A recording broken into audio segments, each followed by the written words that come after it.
This is our other side here. Hello. We just wanted to say to everybody that we have reached episode 100! 100. So thanks to all the viewers, almost 70,000 views, 5,000 hours of watch time, and I hope you stick around for the next 100. Well, yeah, I can't really say it much better, but I'm going to. No. Seriously, that's all. Everything relies on the badger. The badger is all-knowing and all-seeing. All hail the badger, queen of beekeepers. I mean, Whatever. no, he's not a queen. I mean, king of beekeepers. God, had to get one of those in. Congratulations for being with us for our 100th episode, 100th episode, and we're excited to do 700 more. There you go. Thank you. Thank you.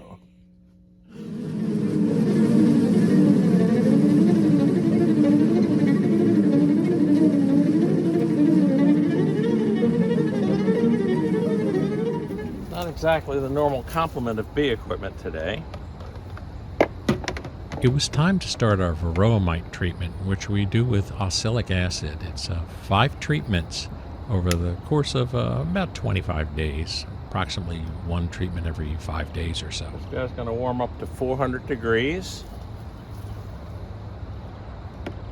And we're going to do some oxalic acid treatments. Oxalic acid kind of reminds me of sugar in the way that it looks. It's granular. And it goes into this vaporizer device that heats it up to about 400 degrees. And at that point in time, the crystals turn into a vapor and are injected into the hive, which we've sealed up in advance. It's very inexpensive and it's very easy on the bees, but it does require a vaporizer tool that costs several $100s. So a lot of people do shy away from using it. Somebody told me there's tablets available for this. Would make it really handy. It's also very dangerous to humans, so you have to use a respirator when using it. Otherwise, you could do some damage to your respiratory system. Best job for one person to do. Because honestly, it's a bit of a pain getting these little cups filled. Each little cup holds approximately 1 ounce, and I use 2 of these little rubber cups per hive to achieve the saturation level that I want. I have one hive that has an upper entrance.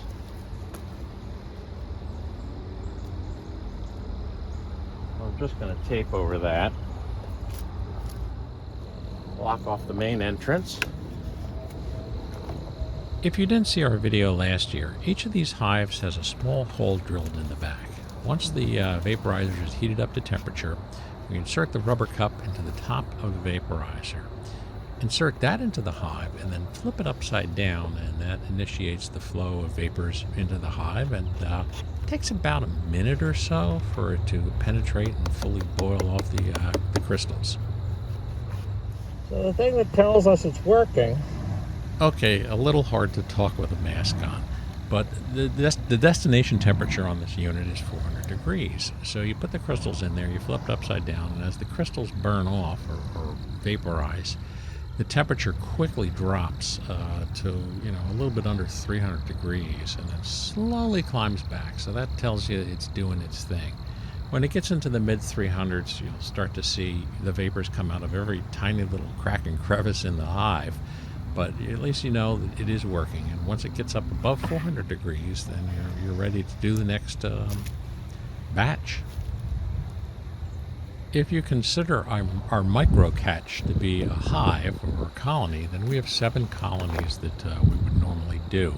Today I'm going to do 5 of them. The 2 that I'm not going to do is the little teeny mini swarm that I just hived a few days ago. They need to settle in, and we don't want them to abscond. And being smoked out, they might abscond. The other one that I'm not doing today is the hive that grew out of the observation hive into a nucleus, into a regular hive.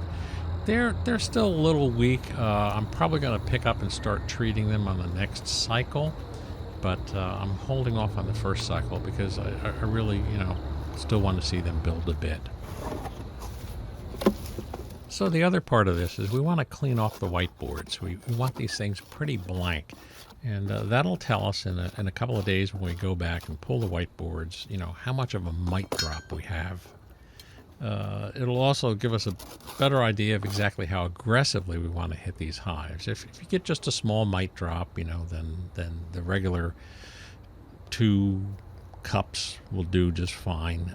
If we find that there's a hive that it has a very seriously heavy infestation, we might add a few more cycles to it, or we might up the amount that we're putting in.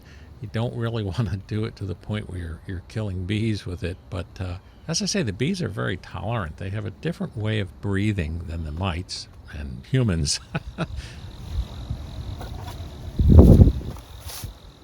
So the story there is humans breathe through a trachea, a long tube. Mites have a very similar configuration in their respiration.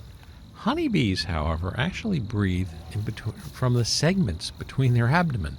So what is very destructive to the mites as far as respiration goes, and what is very destructive to humans as well, is not destructive to the bees. I have seen cases where the bees come out, chalky powdered from this treatment and seem to do just fine. It's amazing, but it's one chemical, oxalic acid, that just is incredibly detrimental to the mites and incredibly passive to the bees. Our own bee will be returning next week in the next episode. I did not want her around for this because I didn't have a second respirator. These respirators have to be very thorough in the removal of the oxalic acid from the air. One whiff of it really can leave you in bad shape. So, until next week, thank you for watching our 100th episode of What's the Buzz, and I hope you stick around for a lot more because we intend to make a lot more.